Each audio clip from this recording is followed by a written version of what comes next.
En este capítulo vamos a ver cómo se conecta un motor de un ventilador, cómo se conectan los cables, ¿eh?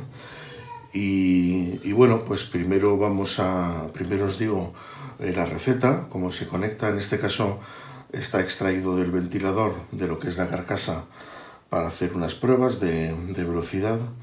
Y lo que vamos a ver es, en el caso de, normalmente suelen tener 5 hilos, ¿eh? de colores que normalmente suelen ser estándar, pero no necesariamente. Entonces yo os voy a decir cómo se conectan estos 5 hilos. Luego posteriormente veremos el por qué se conectan así, y en otro vídeo posterior ya veremos cómo, si vienen otros colores y no sabemos identificar para qué sirve cada color, pues un método midiendo las bobinas del motor para poder identificar qué cable es para qué. Primero, como os digo, os doy la receta y luego ya os explico y vemos el porqué, y abrimos un poco el motor para ver de qué tipo es y qué es lo que hay por dentro y su esquema equivalente. Vamos a ello. Bueno, la mayor parte de los ventiladores tienen 5 hilos y el código de colores también suele ser igual, y es que entre el negro y el amarillo se conecta siempre el condensador, normalmente pues entre 1 y 2 microfaradios, y azul, blanco y rojo se corresponden con las velocidades, de tal forma que hay que conectar la fase de corriente alterna a través de un selector al rojo, al blanco o el azul. Para el selector pues seleccionará la velocidad, y el neutro hay que conectarlo al hilo negro. Este es el esquema de conexiones del motor, con la disposición interna de las bobinas y cómo están conectadas y cómo salen cada uno de los hilos que hemos estado viendo.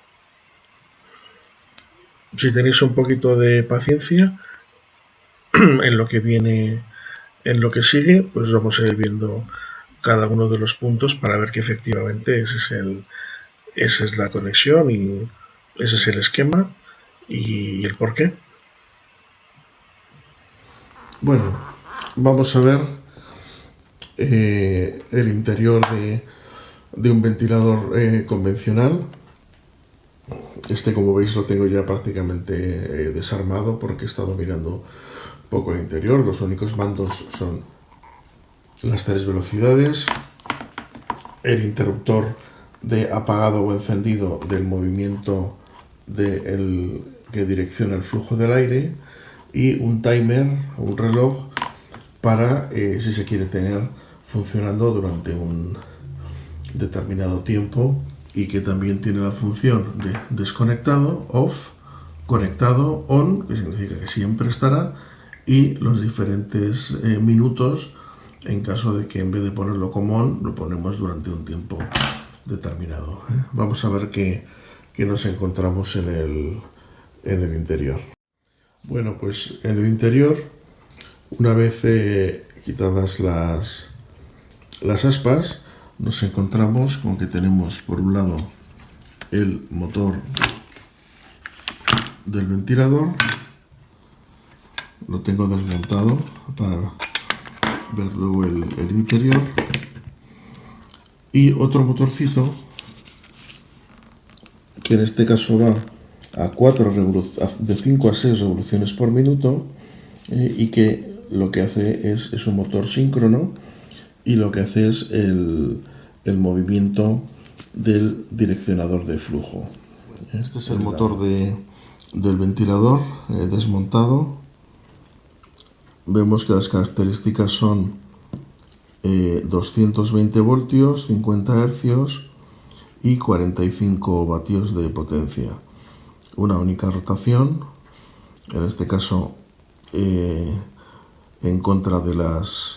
a favor de las agujas del reloj, que es como encontraréis en inglés el clockwise,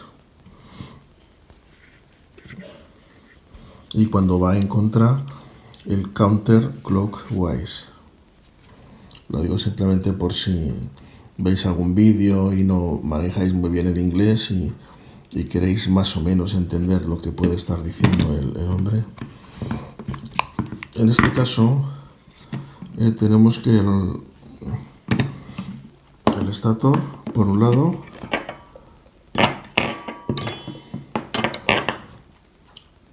tiene bujes. Al ser un motor pequeñito, pues obviamente se ha ido a un sistema barato. El rotor es un rotor de jaula de ardilla, que como bien sabemos pues son chapas magnéticas apiladas, y sobre ellas se inyectan unas barras de aluminio, que en este caso son estas 6 barras, esos 6 puntos que se adivinan y que...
Una vez quitados los protectores de los hilos, vemos que aparece ahí un protector térmico.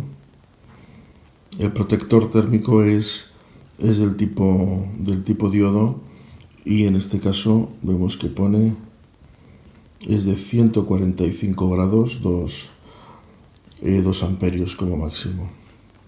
Se ve que está en el cable negro, es decir, el neutro de regreso, y de esta forma protege el circuito completo.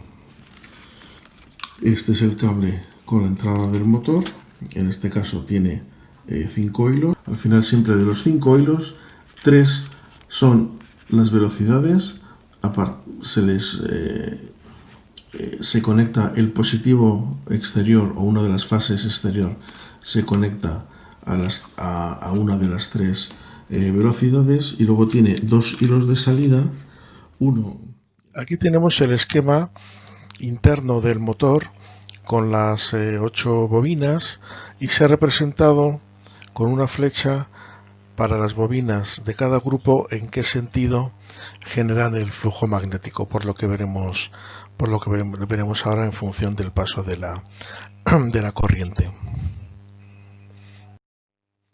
Vamos a ponernos en el caso ahora que se ha seleccionado la velocidad rápida, y entonces la corriente que viene por la fase viene por aquí, parte se va por las bobinas de trabajo y otra parte se va por las bobinas auxiliares. En este caso están trabajando las 4 bobinas y las 4 bobinas en su totalidad, y es cuando hay más par, con lo cual puede ir a mayor velocidad el ventilador. Ahora vamos a conectar el ventilador en la velocidad media. En el caso de la velocidad media vuelve a ocurrir lo mismo. Parte de la corriente se va por un camino y parte de la corriente se va por el otro camino. ¿Qué ocurre en este caso? Que una de las bobinas le pilla en dirección contraria, con lo cual es como si estuviera anulando entre esta bobina y esta bobina, es como si se estuvieran anulando, puesto que van, una va en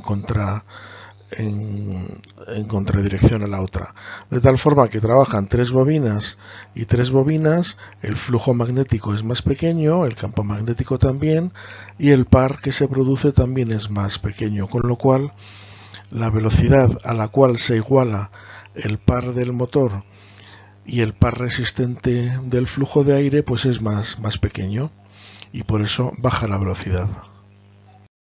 Si nos vamos a la tercera posición, que es la velocidad más lenta, pues con mayor motivo parte de la corriente fluye por un camino y parte de la corriente fluye por otro, de tal forma que estas dos bobinas es como si estuvieran anulando, puesto que van en dirección a estas dos bobinas. Y de entonces estamos viendo que trabajan dos bobinas en trabajo, también en las auxiliares, el flujo magnético es más pequeño, el campo magnético también, y como decimos el par pues también es más pequeño, con lo cual el motor puede estabilizarse a una velocidad más pequeña, puesto que el flujo de aire también pues baja su par resistente.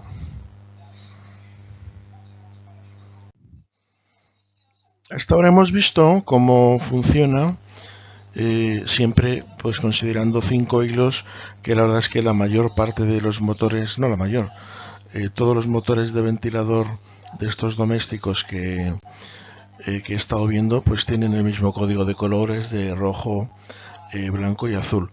En otros ventiladores más grandes me he encontrado con 7 hilos, y esos 7 hilos corresponden a lo siguiente. En el termofusible se saca un hilo a cada lado, de tal forma que se puede medir la tensión interna del termofusible, que como está dentro del motor bobinado pues no es accesible, ¿no? De tal forma que en caso de que el fusible esté funcionando bien, pues lo que estamos leyendo son prácticamente unos milivoltios, puesto que la resistencia del fusible que hemos visto tipo diodo pues es muy pequeña.